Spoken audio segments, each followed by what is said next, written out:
Captain by a hook with a red beard. Captain by a hook with a red beard.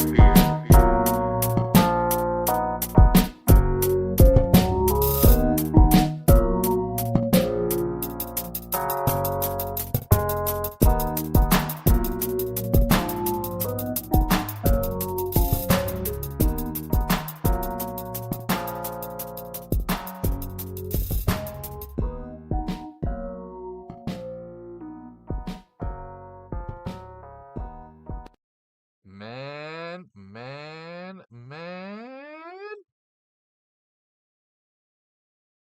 What a damn day yesterday in sports. Walk-off wins galore. The New York Metropolitans now only 1.5 games back after they have their second walk-off home run against the Orioles to win the series. They take the rubber match yesterday, 4-3 victory. Jesse Winker, the hero in last night's game. Last night, crazy comeback win from the D-backs, down 6-3 at one point. End up winning 10-8. Phillies, Braves. Oh, things are heating up. You can tell it's August baseball in the atmosphere, in the air.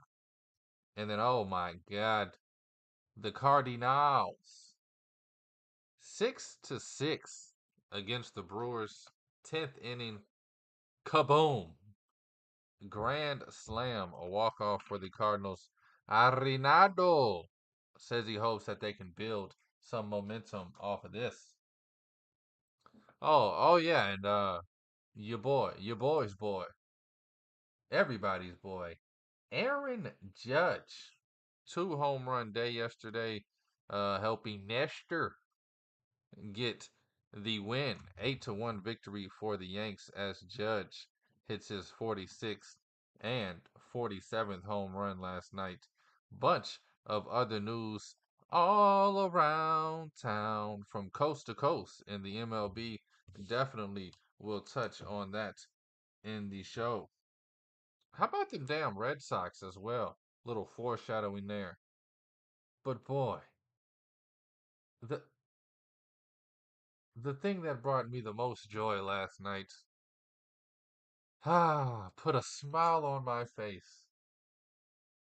Nafisha Collier and the Minnesota Lynx taking down the big, the bad Las Vegas Aces.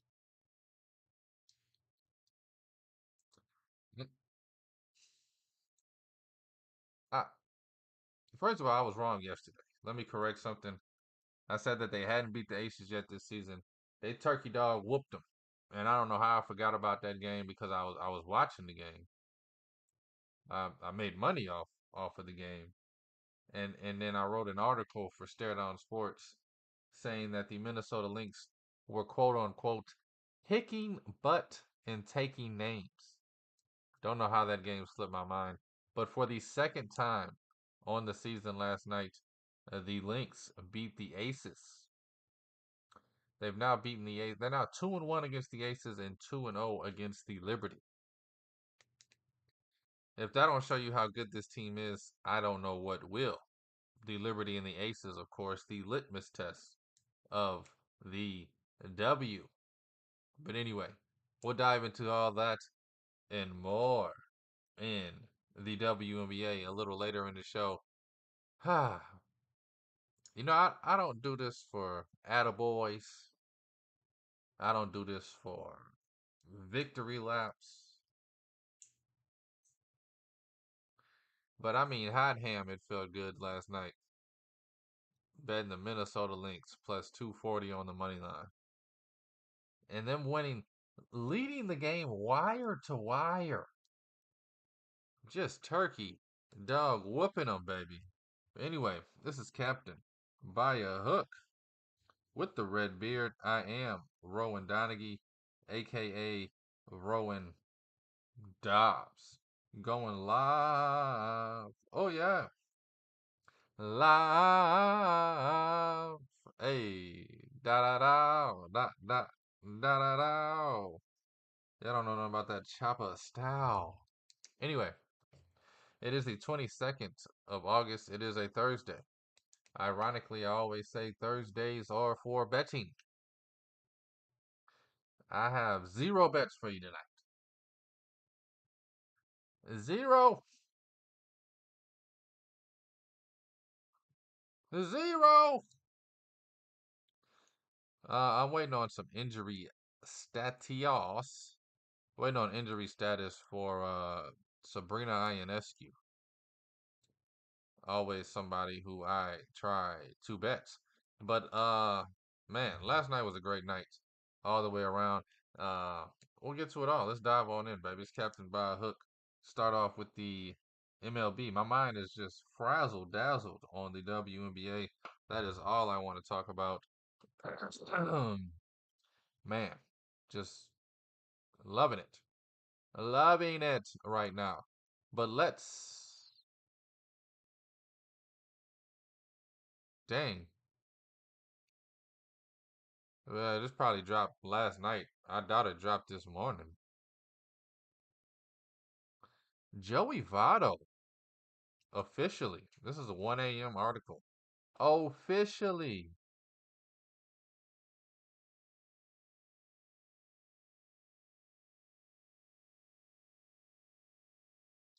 Sorry, I'm reading the article, man. It brings a dang tear to my eye almost.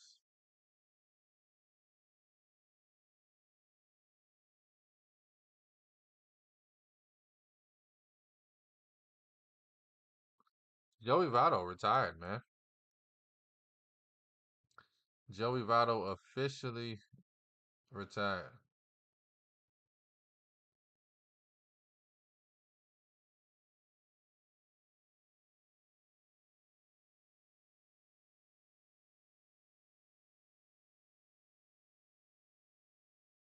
Man, crazy, crazy, crazy. Anyway, Joey Votto retired. Get him the heck on up out of here.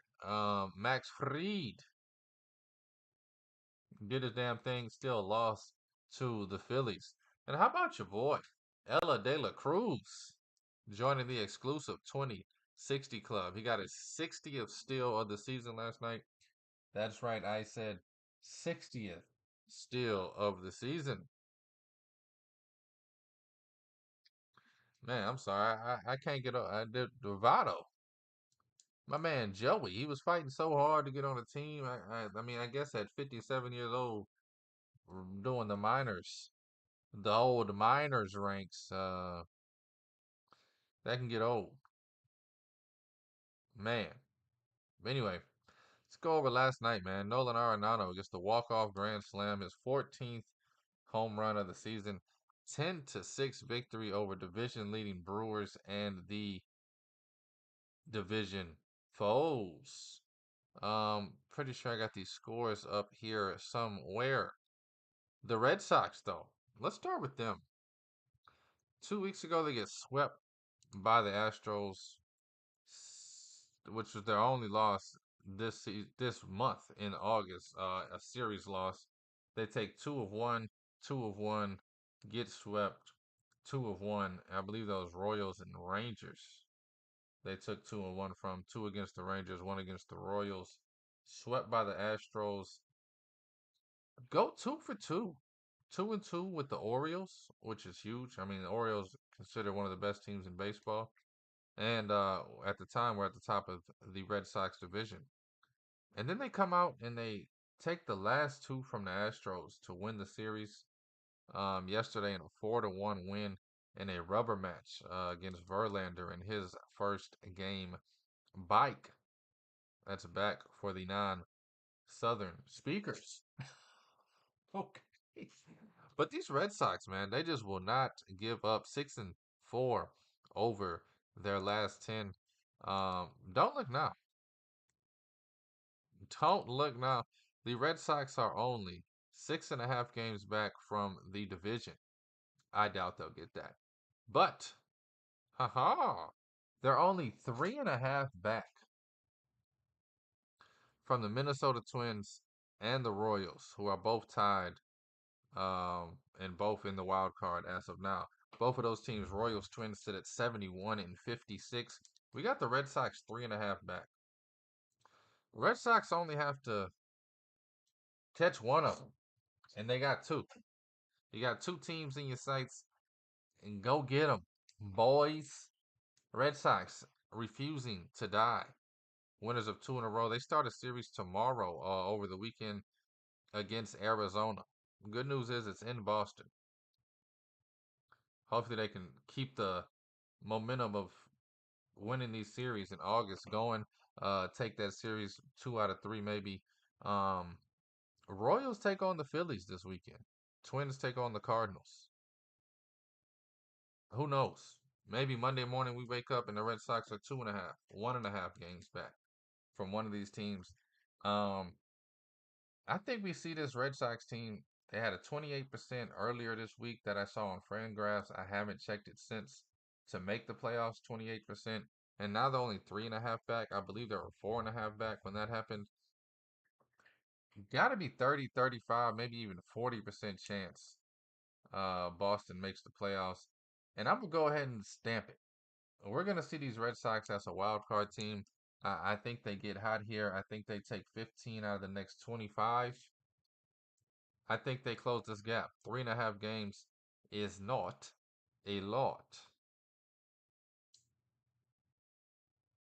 Man. And then you got the Metropolitans on the other side. Walking off the Orioles twice. They're 1.5 back from the Braves. Watch out now. 1.5 games back. Of course, you got the Giants on their tail at 3.5 back. And then I think 5.5 is as far as I'll go in the National League, saying that any of these teams have a chance. And that puts in the Cardinals at 5 back, the Cubs and the Reds at 5.5 back. I mean, the Pirates are only 8 games back and they've lost like 18 out of 20. So, man, I think the Pirates are about to shut things down. But anyway, continuing yesterday, Pirates they lose to the Rangers 1-0. White Sox get a rare win for this season, 6-2 over the Giants. Twins 11, Padres 4. Twins still in that last game of that series, avoiding the sweep. The Diamondbacks 10-2 after being down. I mean 10-8 after being down 6-2. The Diamondbacks sweep the Marlins. Rockies they fall to the nasty Nats. The Nationals 6-1 win over Colorado. And then you get the Yankees 8-1 over the Guardians. My main man Nestor Cortez. He gets the win, his 7th win of the season. Aaron Judge 2 biggity bombs. Blue Jays 7, Reds 11. 11-7, the Reds get the win on the day that Joey Votto retires. I believe he announced it right before the game. I'm still kind of looking into this, but it looks like he did an 8-second video standing outside of a minor league stadium right before the Reds played the Blue Jays.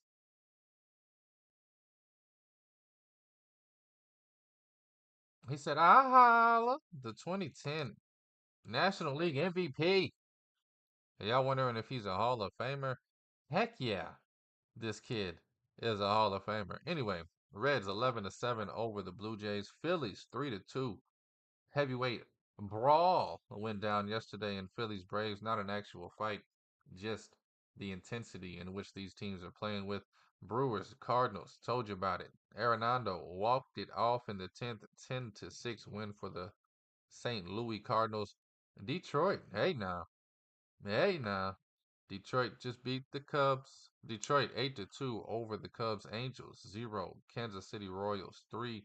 Rays 4-2 over the Athletics. And the Brooklyn Bums, the Los Angeles Trolley Dodgers, they complete the sweep of the Mariners. All three of those games, the Dodgers covering the run line. Man, I should have let them hang on them a little more, if you know what I mean. Thought about taking that every night. I took it at plus 150. I think Monday, Tuesday, and Wednesday. I just stayed away. The nerves got to me. Nah, I'm kidding. I didn't want to I didn't want to back Bueller. And last night, I don't know, Flattery Gilbert felt like it could have went either way. But the Dodgers showing how good, how great they are.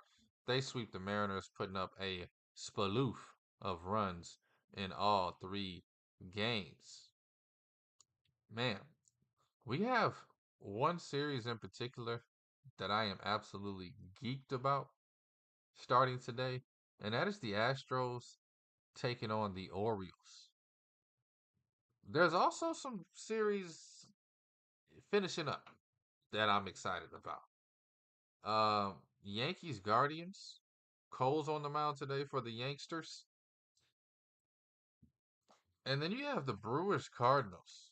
After yesterday's game, see how the Cardinals come out against Freddie Peralta with Mike take a loss of Malacalis. I mean, this guy, I don't get it.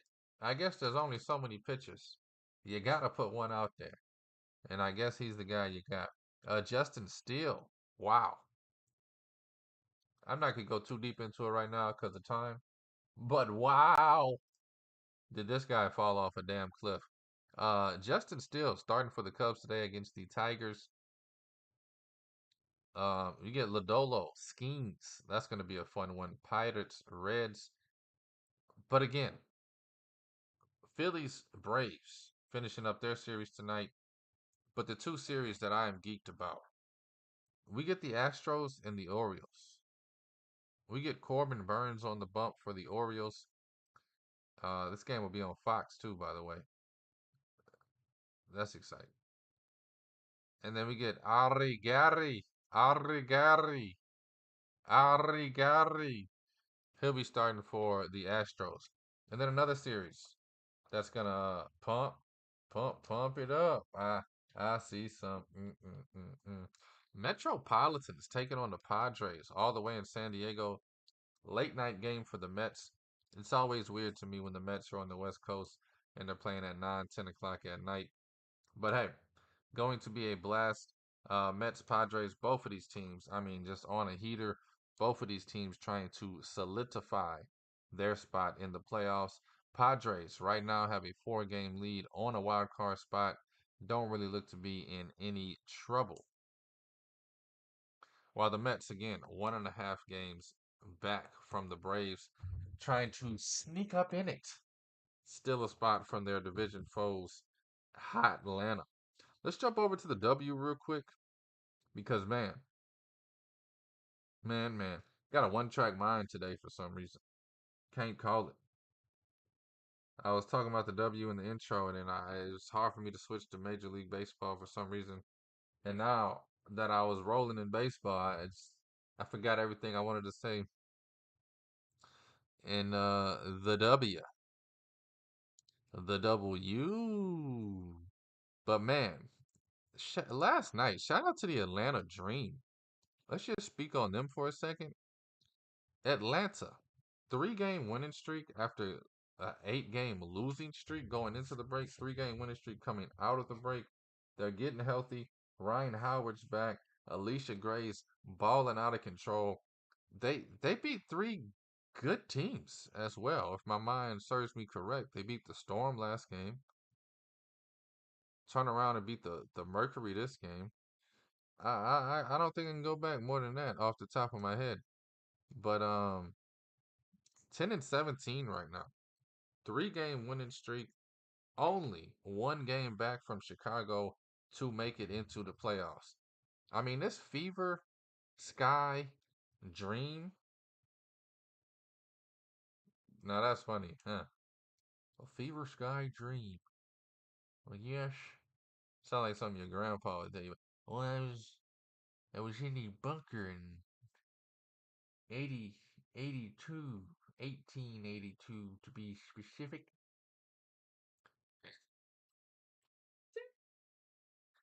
Had a fever sky dream. It was a moment in time I'll never forget.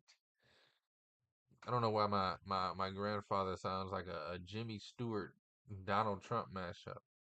But anyway, The Atlanta Dream, baby, 10-17, only one game back from Chicago Sky to just steal that last playoff spot. And then they're 2.5 back from the Fever. Who the Fever? I mean, they're hot as can be right now. They're winning two in a row. I think the Fever go out and get to this fifth spot, maybe.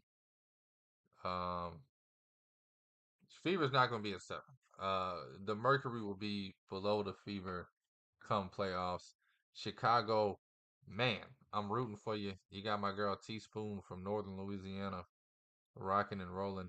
Louisiana Texter, native baby, and of course my girl Angel Reese from LSU. But Atlanta's on your neck. Uh, you're gonna have to figure it out. Atlanta is on your neck for that playoff spot. Last night I thought Phoenix would kind of ruin Atlanta's dreams. Like, hey, all right, okay, you won two in a row. Let's relax. But they didn't. Um, Great game from the Dream. They win by 9. We're kind of in control this whole game. I checked in. It was 39-33. Dream was up. Checked in again. I was like, dang, the Mercury really can't do nothing. Ryan Howard and Alicia Gray and Tina Charles. It's only a matter of time. I don't know why this team is struggling so much, but Tina Charles had 12 points last night to go along with her 17 rebounds. Not a typo, 17 boards for the OG. Ryan Howard, she had 19 points and 3 assists. Um, but the story of the day for me, Alicia Gray, baby. Over 15 and a half points. Green checked that thing. She drops 21 last night on a pretty good shooting night. She went 3 of 8 from deep. One of my favorite bets early in the season was Alicia Gray's over 1.5 threes. Kind of went away from it, started going to her points total, and she has not disappointed. 21 points last night in the victory. If Alicia Gray and Ryan Howard both have over 15, and then Tina Charles has 12 like she did last night with 17 boards, you're not going to beat this team.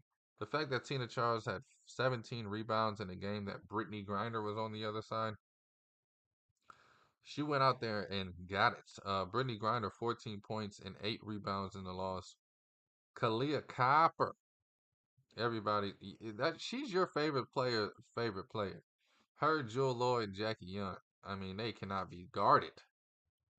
All three of those players are just mwah, underappreciated as well. But Kalia Copper, 22 points, 6 rebounds, again in the loss. I mean, they needed some help. Diana Taurasi goes 1 for 6. Sophie Cunningham goes 1 for 6. Natasha Cloud goes 2 for 8. You need those girls, those women, excuse me. Uh, I will say this: being used to men's sports, we'll say them boys, not even think about it. But sometimes I say them girls or her and she, and I don't know. Feels like I'm degrading, but I'm not trying to. But these women got to step it up, man.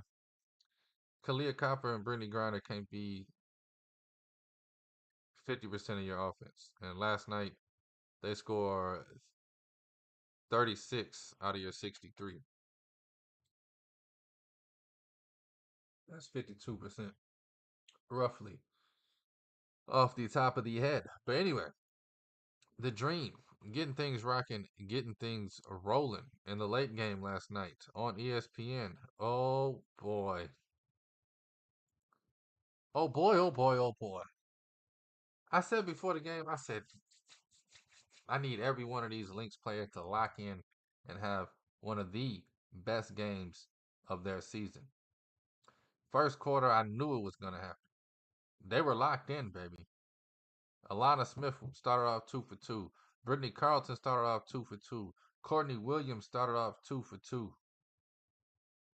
Nafisha Collier had 9 at the end of the first. I said, we rolling, baby. Don't stop till you don't stop. Courtney Williams, 22 points and 10 assists. Her prop set at 9.5 for points. I'm mad I didn't take it because I told myself to take it. I said her, Alana Smith, and Bridget Carlton, they're going to have to get double digits for them to win this game. Nafisha, She can just sit around 17 if she wants to, but they need the others to step up. You know what else I saw last night? And I'll jump into that briefly in a second, but let me stick to these players. Courtney Williams, 22 points, 10 assists. I mean, hot dog. When she's locked in and shooting the ball like she shoots the ball, I mean, she went 10 for 16 last night. She could be the best point guard in the league, or at least arguably top two or three when she's aggressive. You got Kayla McBride, the egomaniac. She scored 11. Alana Smith, she scored 10 on 4 for 7 shooting, 50% from the 3-point line. Bridget Carlton. I mean, talk about an underrated X factor. She goes 4 for 5 from the floor, 2 for 2 from deep. Also made 2 free throws, ended up scoring 12 points, 4 boards, 2 assists, plays strong defense on the wing. I mean, this Minnesota Lynx team is a top defensive team. That's how they win games. They usually don't put up 98 points like they did last night. For some reason, they have the Aces number. Scored 100 on them last time, 98 on them last night. And Nafisha Collier, my MVP, putting up numbers this season. And it's not even about the numbers. She gives this team confidence. Asia Wilson comes out early, hits 2 little mid-range jumpers back to back. I said, man, Nafisha, you gotta. Sure enough, before I even finished the sentence, bop, Nafisha hits a little mid-range jumper, and I could see the rest of the players on the team say, okay, we can't play with these girls, these women. Can't play with these aces. They are pretty damn good. Next thing you know, Bridget's knocking down shots, Alana's knocking down shots. Courtney just can't miss last night. Nafisha gets them going. Tempo wise, they go as she goes. She scores 20 plus, they win the damn game. Uh, and I know Asia Wilson is a runaway with the MVP. I'm not even gonna look. Last time I did look, she was minus 3,000. I mean, God damn. And she deserves it. Asia Wilson is putting up better numbers than Nafisha, of course. Asia Wilson's scoring 26 and 12, while Nafisha scoring 20 and 10. When it comes to impact, though, the Lynx are the better team. The Lynx have the better record. And you saw the impact Nafisha Collier had on this team when she wasn't part of the team for those 2 or 3 games going into the All-Star break. But again, this Minnesota Lynx team, the Commissioner Cup winners, meant nothing for the Lakers. This team has beat the Aces twice, beat the Liberty twice. The Liberty only have 4 losses, 2 coming to this Lynx team. This Lynx team knows how to buckle down on defense. And when they're shooting the ball and getting to their spots and shots, they will light your backside up.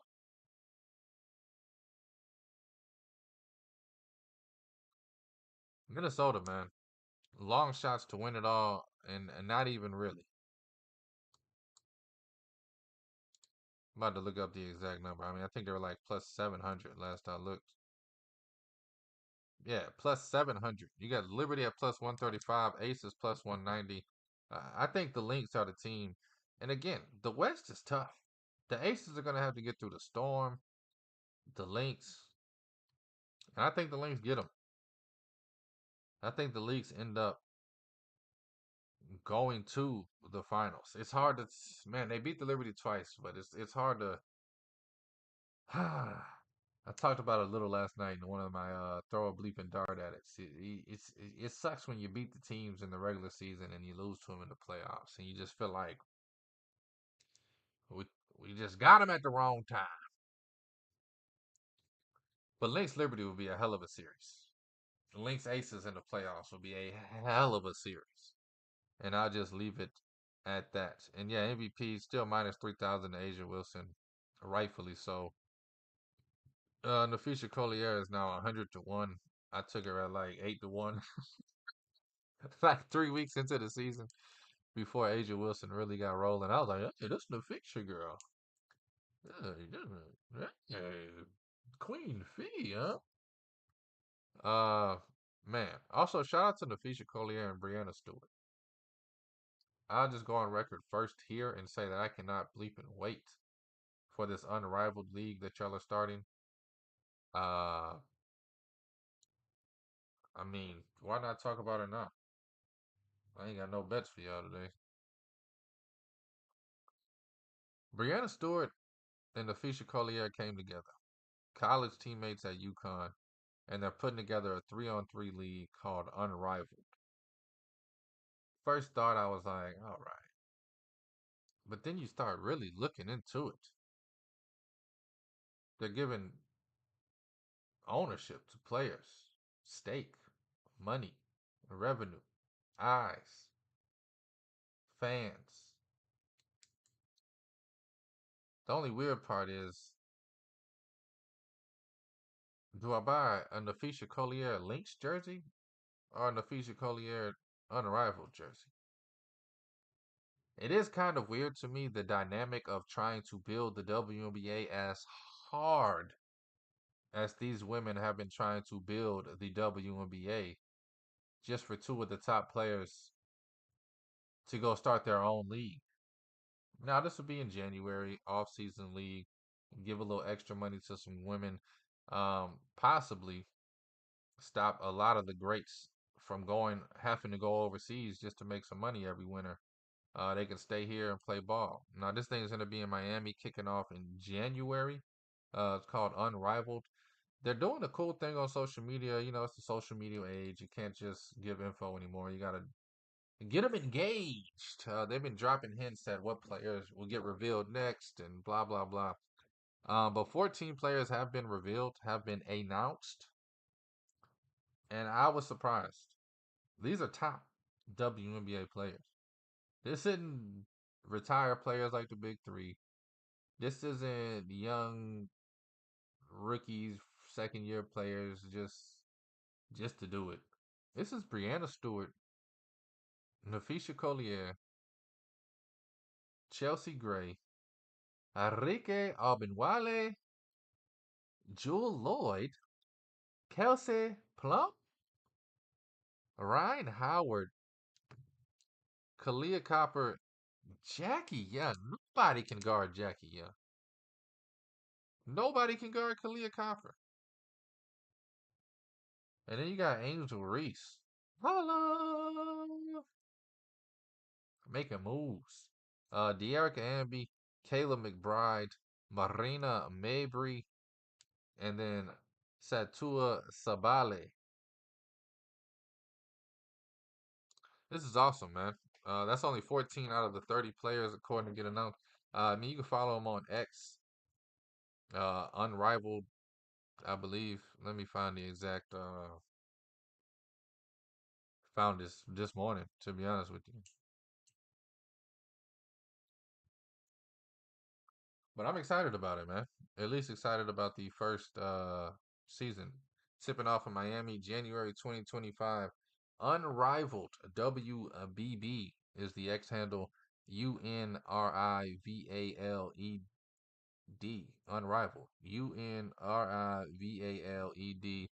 WBB.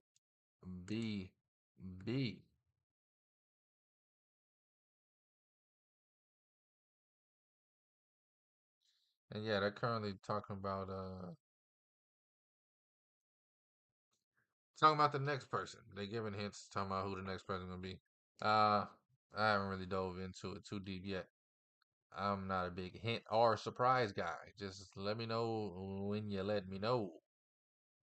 But anyway, that is dope as heck. Love what they're doing over there. That's Nafisha Collier and Brianna Stewart starting Unrivaled. Speaking of Brianna Stewart, she plays tonight for the Liberty. Liberty, Wings, Liberty minus 13 and a half. They win by 20 the other day. Still no real word on my girl, Sabrina Ionescu. Brianna Stewart's points are 23 and a half. Jonquel Jones is 14 and a half. Both of them scored over 23 last game. I mean, without Sabrina, And Courtney Vandersloot did a excellent job at this last game, making up for her presence. I believe she had 15 and 10. Could be wrong with those exact numbers. 18 and 11. It was something like that. It was Sabrina Ionescu like though, where Brianna didn't have to score 40. John Quell didn't really have to put up 30. Everybody could stay in their own roles, and Vandersloot just kind of took over for the Ionescu role. And I don't know how consistent Vandersloot can be in that role. They also do not have props for Vandersloot listed. So it's hard to get an edge on books when books don't really post a lot. I got to go offshore for some bets I'd be looking for. And I still probably won't be able to find a Courtney Vandersloot. A Courtney Vandersloot prop, huh? Yeah. But man, I mean, bunch of toss-up games in the MLB. Part of me wants to take Astros plus 142, strictly a numbers bet, and it's the Astros. It's not like you taking a scrub team. They are going up against Bernsey though in Baltimore. So definitely not a bet I'm excited to take or hyped to take or screaming to the world to give out. And then I like the Mets plus 126 against the Padres. Again, I expect both of those bets to lose as much as I expect them to win. And honestly, I haven't bet anything yet today. Probably won't bet anything yet today. But just for the viewers here, um, I do like both of those. Astros money line, Mets money line. Both of those plus money. Both of those teams on the road. Um, the Mets are hot, man. We just saw them compete with the Orioles and win 2 out of 3, take the series. Now you're taking on the Padres in San Diego. Dylan Cease on the mound. It's like everything stacked up against the Metropolitans. But if I know anything about this team, they don't care. They love it. Has some electric energy going on in the Queens right now. And in Houston, man, they've just been one of the best teams the last 6, 7 seasons. I trust them to go up against Baltimore and compete at the very least. So that money line just actually dropped from 142 in front of my face to 136. So I'm not the only one who's willing to just take a flyer on the strolls because it's plus money. But anyway, don't really have any bets for you. Sabrina plays, I'll probably be on her point total over. Might not. I might just take this Thursday off, even though one of my favorite sayings is Thursdays are for betting. But tomorrow we get 4 games in the W. Definitely got a lot of love there. Speaking as far as bets go, and then we get a full slate again of baseball. Man, some great series going on this weekend. Both of these sports, WNBA and Major League Baseball, it's grind time, baby. It's prime time, baby. Playoffs right around the dang corner as August gets closer and closer to September. Also got football on the way. Can't wait to start talking football. But I'm gonna be honest with you. All I think when I hear football, college hoops is on the way. Ha ha! How you like me now? Gold teeth when I smile. Anyway, thank you for listening. Thank you for watching. Thank you for the love. And thank you for the support. This is Captain Baya Hook with the red beard. I'm Rowan Donaghy, aka Rowan Dobbs, going live on a fantastic Thursday. It is the 22nd day of August. The year is 2024. Please take any wager I give you at your own risk. And please, please gamble responsibly. I was about to tell y'all check out Throw a Bleeping Dart at it, but do what the hell you want.